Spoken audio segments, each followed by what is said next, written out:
إن الحمد لله نحمده ونستعينه ونستغفره ونعوذ بالله من شرور أنفسنا ومن سيئات أعمالنا من يهده الله فلا مضل له ومن يضلل فلا هادي له وأشهد أن لا إله إلا الله وحده لا شريك له وأشهد أن محمدا عبده ورسوله فإن أصدق الحديث كتاب الله وخير الهدي هدي محمد صلى الله عليه وسلم وشر الأمور محدثاتها وكل محدثة بدعة وكل بدعة ضلالة وكل ضلالة في النار. அன்புள்ள சகோதரர்களே, பெரும்பாவங்கள் என்ற தொடரில் போன வாரம் இரத்த பந்தங்களை முறித்தல், உறவுகளோடு பகைவை பாராட்டல் என்ற தலைப்பில் ஒரு சில விஷயங்களை நாங்கள் பார்த்தோம்.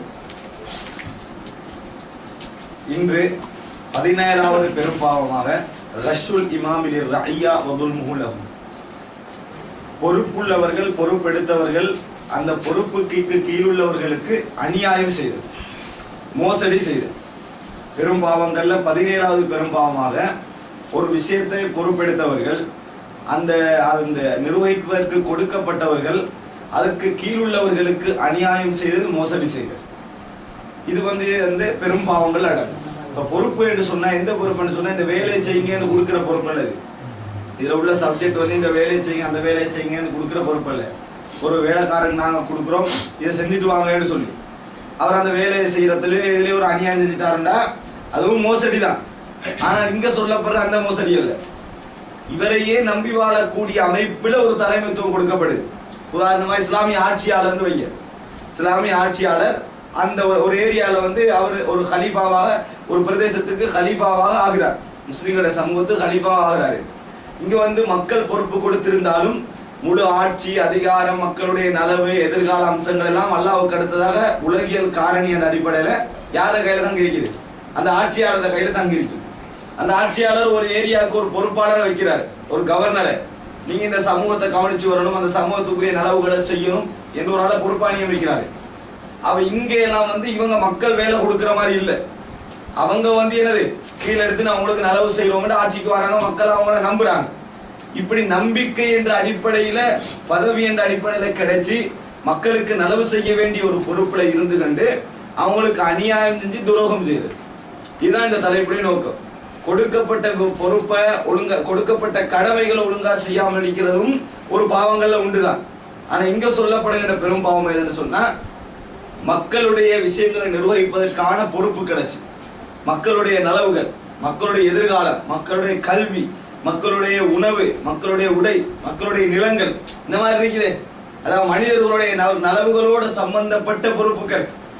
மனிதர்களுக்கு இவரால் தான் அந்த நலவுகள் என்ன செய்யணும். உதாரணமா அமைச்சர் பதவியை நம்ம சொல்லலாம், கவர்னர்கள், ஏரியா பொறுப்புகள், இவைகளெல்லாம் என்ன செய்யும், இதில் அடங்கும். ஹிலாபத்து, அது போல வழியாக ஒரு ஏரியாவுக்கு இருக்கிறது, இதெல்லாம் என்ன செய்யும், இதில் அடங்கும். மக்களுடைய விஷயங்கள் அநியாயம் செய்யறது, துரோகம் செய்யறது.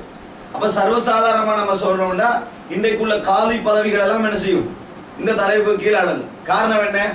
தலாக்கா, இத்தாவா, இது போற விஷயங்கள் எல்லாம் அவங்கள நம்பித்தான் மக்கள் வந்து என்ன செய்வாங்க, நின்றுப்பா இதான் சட்டம், இப்படித்தான் செய்யணும், நீங்க இவரை பிரிஞ்சுதான் ஆகணும் அல்லது இவரை சேர்ந்துதான் ஆகணும்ன்றதெல்லாம் எதுக்கு? லஞ்சத்துக்காக, பணத்துக்காக, ஒருவருடைய பதவிக்காக என்ன செஞ்சிடக்கூடாது, சொல்லிடக்கூடாது. ஏன்னா மக்கள் நலவுகள் நாடி வார இடங்கள் அதெல்லாம். இதுதான் இந்த தலைப்புடைய முக்கியமான நோக்கம். அதாவது மக்களுடைய நலவுகள், வாழ்வாதார நலவுகள், மார்க்க ரீதியான நலவுகள் எல்லாம் ஒருவர கையில கொடுக்கப்படுது, ஏதோ ஒரு வகையில கொடுக்கப்படுது. அது கிலாபத்தா இருக்கலாம், அல்ல சர்வசாதாரண அமைச்சு பதவிகளா இருக்கலாம், அல்ல காதி பதவிகளா இருக்கலாம். இது போல தலைமைத்துவம் பதவிகள் எல்லாம் கொடுக்கப்படுகின்ற இந்த நேரத்துல அது பொறுப்பற்ற முறையில, அவர்களுக்கு முறையற்ற முறையில அநீதி செஞ்சு அல்லது துரோகம் செய்யறது. அநீதி செய்யறது உண்டு, துரோகம் செய்யறது உண்டு. அநீதி என்ன தெளிவா வழங்குறது, துரோகம் நலவு செய்யற பேர்ல என்னது, உள்ளுக்கால அநியாயம் செய்யறது, இதுதான் துரோகம். இந்த மாதிரி ஏதாவது செய்வது பற்றி வரக்கூடிய விஷயங்கள். இதுல சூரா ஷூரால 42வது வசனம் அல்லாஹ் தஆலா சொல்ற, இன்னமஸ் சபீல், குற்றம் எல்லாம் அலல்லதீன யظலிமூன الناس, மக்களுக்கு அநியாயம் செய்பவர்கள் மீதும், வயபூன ஃபில் அர்லி பிகைரில் ஹக், இந்த பூமியிலே உரிமையின்றி நீதமின்றி மக்களுடைய விஷயங்களில் இந்த பூமியிலே வரம்பு மீறுகிறவர்கள் மீது தான் அல்லாஹ் குற்றம் பிடிப்பான்.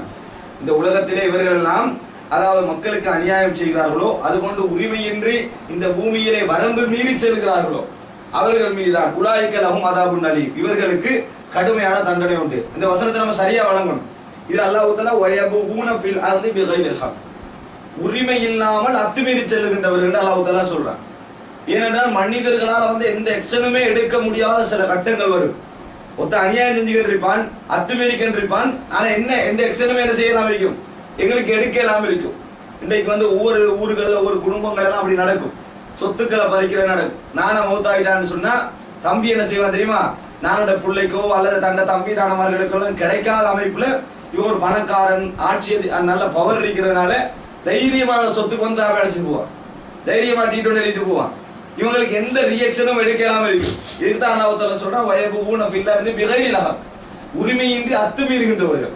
இந்த அத்துமீறுதலுக்கு தானே பார்க்கக்குள்ள மனது என்ன செய்யும், வெஞ்சப்படும்.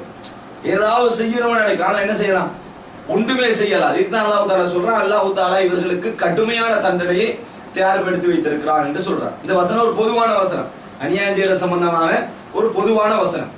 அடுத்தது அப்துல் துலுமாத்துன் யௌமல் கியாமா, அநியாயம் இந்த உலகத்துல செய்யற ஒரு அநியாயம் நாளை மறுமையில் பல இருள்களாக அவருக்கு தோற்றமளிக்கும், பல இருள்களாக வரும் நாளை மறுமையில.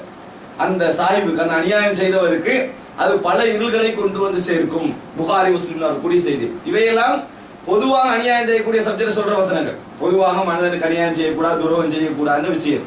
ஏனென்றால் ஒரு ஆட்சி பொறுப்புல இருந்து அல்லது மக்களுக்கு நலவு செய்யற பொறுப்புல இருந்து அவர்களுக்கு துரோகம் செய்யறது, அநியாயம் செய்யறதெல்லாம் இந்த வசனம் என்ன செய்யும், உள்ளடக்கும். அடுத்தது என்னன்னு சொன்னால், இப்ப நான் சொன்ன 2 வசனமும் பொதுவான விஷயங்கள். அடுத்தது ரசூலுல்லாஹி ஸல்லல்லாஹு அலைஹி வஸல்லம் சொல்கிறார்கள் ஐயுமா ராய், எந்த ஒரு பொறுப்பாளராக இருந்தாலும் ரஷ்ய ராயத்தஹு, தனது பொறுப்புக்கு கீழ் உள்ளவருக்கு மோசடி செய்தால் ஃபஹுவ ஃபின்னார், அவர் நரகத்திலே.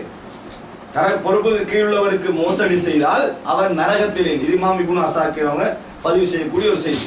இப்னு அஸாக்கிர் அவர்கள் பதிவு செய்யக்கூடிய ஒரு செய்தி.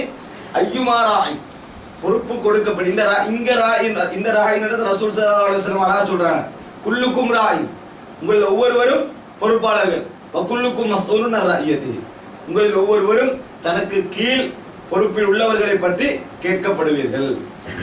இந்த பொறுப்புக்கு கீழ் உள்ளவர்களை பற்றி கேட்கப்படுவீர்கள் ரசூலுல்லாஹ் எப்படி சொல்றாங்க பாருங்க. அதாவது வல் மர்அத்து ராயியத்துன் ஃபீ பைத்தி ஸௌஜிஹா வஹிய மஸ்ஊலத்துன் அன்ஹா, தனது கணவனுடைய வீட்டில் மனைவி பொறுப்பாளர், அவர் அந்த வீட்டிலே உள்ள நலவுகளை பற்றி கேட்கப்படுவார். இப்ப இங்க கூட அந்த பிள்ளைகளோட சாப்பாடு, உடுப்பு, அந்த வீட்டில் உள்ள நல்ல விஷயங்கள், மானம், மரியாதை, இதுக்கெல்லாம் யார் பொறுப்பாய்ப்பா, மனைவிதான். இவ அதுக்கு அங்க கெடுதி செஞ்சுட்டான்னு சொன்னா அந்த பிள்ளைகளுக்கு தெரியாது.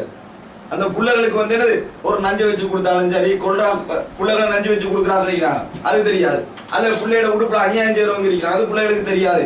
அல்லது வீட்டுள்ள மான மரியாதைகளை போக்குற மாதிரி ரகசியங்களை வெளியே சொல்றவங்க இருக்கிறாங்க, அது தெரியாது. இப்ப இவைகள் எல்லாம் என்ன, தன்னையே நம்பி வாழ்ற ஒரு ஆளுக்கு செய்யற துரோகத்தை ரசூலுல்லாஹ் இங்க சொல்ல வர, தன்னையே நம்பி வாழுகின்ற ஒரு சமூகத்துக்கு செய்யற துரோகம். அப்ப மனைவி இப்படி பொறுப்புல மாறு செய்யறதும் இதுல அடங்கும். ரசூலுல்லாஹி ஸல்லல்லாஹு அலைஹி வஸல்லம் சொல்றார் ஐயுமா ராய், பொறுப்பில் உள்ள எவராக இருந்தாலும் ரஷ்ய ராயியத்தோ, அதெல்லாம் அல்லாஹ்வா கொடுத்த பொறுப்பு, இயற்கை அமைஞ்ச பொறுப்புகள். கணவன் மனைவி வேலை என்னது, இயற்கை அமைஞ்ச பொறுப்புகள். அடுத்த என்ன, சமூகத்துல ஹிலாஃபத்திலும் செயற்கையாக கிடைக்கின்ற பொறுப்புகள். இதுல எந்த பொறுப்பாக இருந்தாலும் ஐயுமாராயின் ரஷ்ய ராயியத்தோ, தனது கீழோர்களுக்கு மோசடி செய்தால் அவர் நரகத்திலே.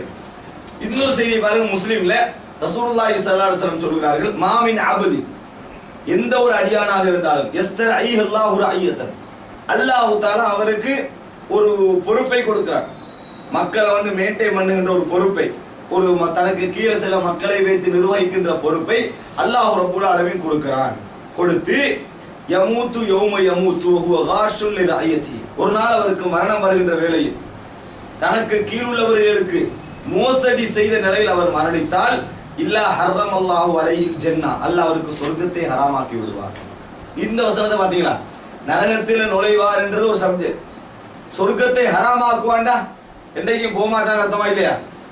நரகம் நரகத்தை ஹராமாக்குவாண்டா நம்ம எப்படி நம்புவோம்?